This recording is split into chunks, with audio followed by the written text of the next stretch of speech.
Okay.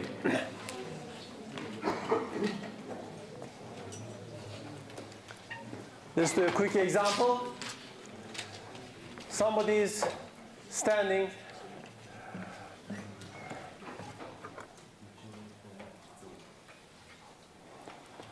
on top of a building at 12 meters.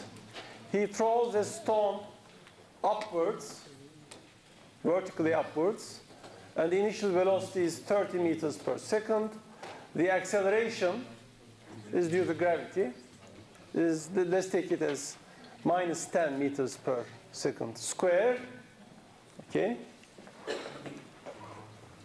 So we want to find the distance as a function of time, the vertical distance. Well, to find the distance, as we just learned, we need velocity. But here the velocity is changing. We know the initial velocity, but there's acceleration. What will happen? This stone will decelerate, will go slower and slower, will reach a maximum, and then start to accelerate back downwards. So the velocity changes all the time. Okay? So first I must find v of t. Well, the acceleration I know is the derivative of velocity. So the velocity at time t is the velocity at time 0 plus the integral of acceleration from 0 to t. Is this clear? Okay. We find the velocity at time t from the initial velocity just by adding it the little steps in velocity at each moment. And those steps are different from moment to moment because in each case it's the present acceleration times delta t. Okay? And to make it exact, gives me the integral. Okay? So let's do it now. So I have v of t. Now I know v of 0. What is v of 0? 30. So I put 30 here. Plus, what is a of t? It's minus 10. And it doesn't even depend on t at all. It's a constant.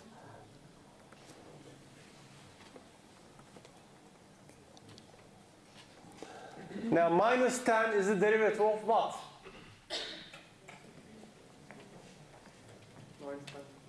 Right. So v of t equals 30 minus 10t. And in general, if I have here t1 and t2, I have to evaluate this function at t2 and then subtract at t1. So this I denote like this. Okay. Just notation. Does everybody remember this notation? I'll write it in a moment. It's just, in this case, 10t at some t is just 10t. At t equals 0, 10 times 0 is 0. So the result is nothing but 30 minus 10t.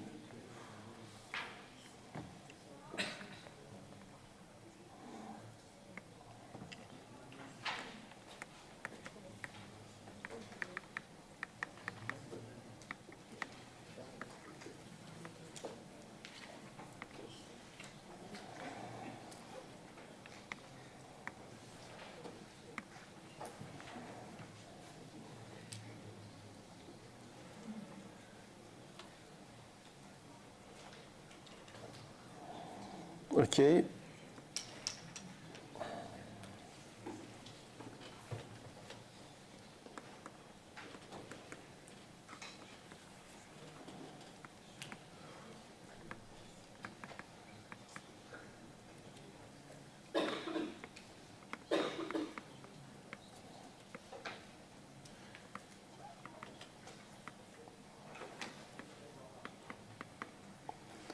This is what that little bar means. Remember in the last lecture, we had an example, c t to the n, and then the value of the integral was c t to the n plus 1 over n plus 1. So you figure out what the formula is, and then you put in the number t2 minus the number t1. Okay? Short for that is just put a line and t, in this case, t2 is t and t1 is 0. Okay? Yes? Anybody have questions about this notation? All right. So now our v of t is 30 minus 10t.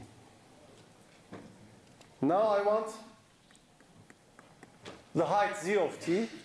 This is z at 0 plus from 0 to t of the velocity.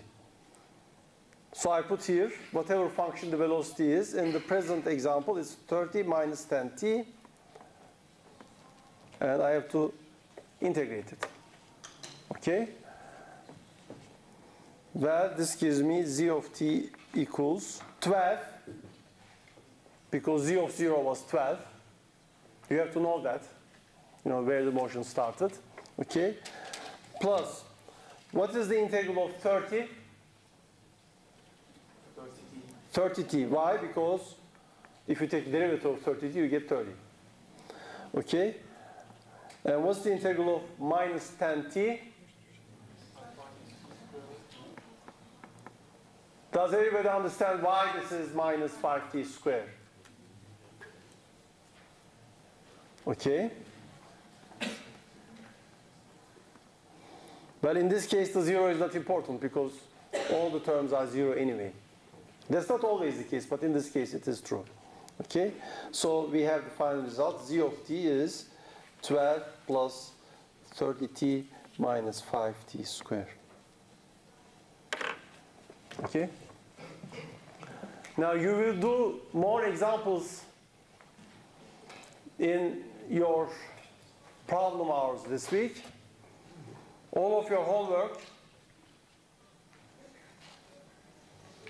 as you know, is from just examples of derivatives and integrals. Okay? So that's your task, even if you know it well, just to remember how to do these things. Okay?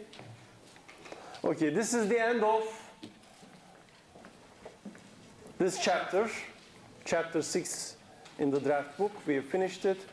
It talks about how to find out where the particle is, which is what we just learned, integration. Okay? Now I'll start a new topic.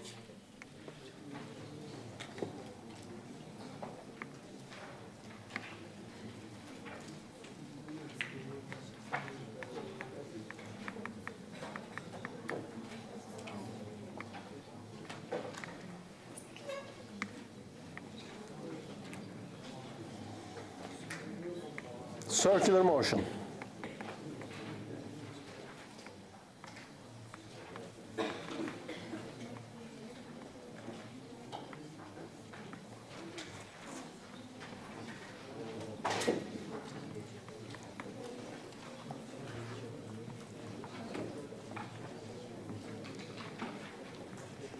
Now we will later study many examples in which things are moving in a circle. It's a simple kind of motion, but it's important. It does occur in nature. For example, the orbit of the moon around the Earth is almost a circle. It's a bit of an ellipse. The orbit of the Earth around the sun is an ellipse, but it's very close to a circle. Okay?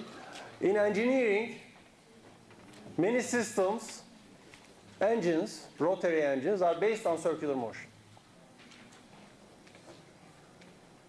So it's important.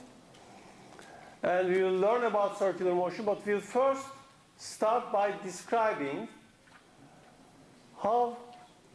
just describing circular motion. Okay? And then we will use circular motion as an example to learn about sine, cosine, important functions, and how to take their derivatives.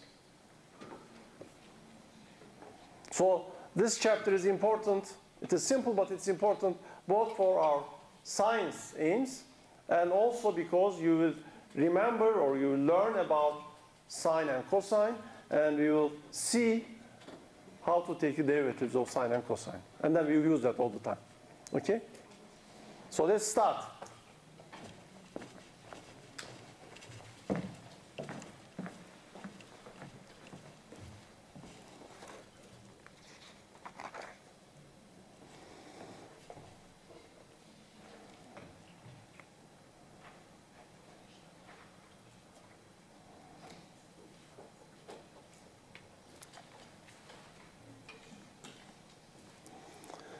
Here is a circular track and some object.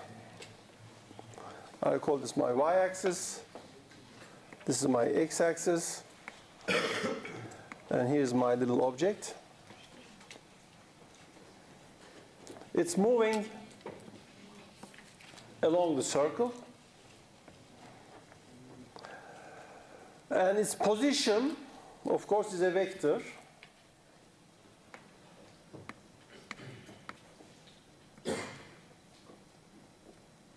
I call this vector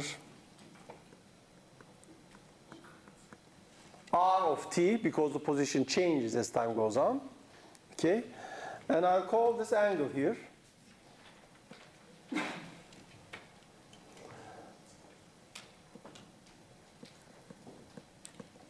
theta. This Greek letter is called theta. And by convention, almost all the time, this angle is measured from the x-axis in the counterclockwise direction. Okay, clockwise, counterclockwise. The other way for you. Okay?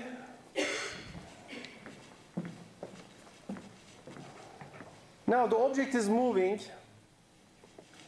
along this circle. It has already moved, if it started here, it has already moved a distance, a certain distance that I'll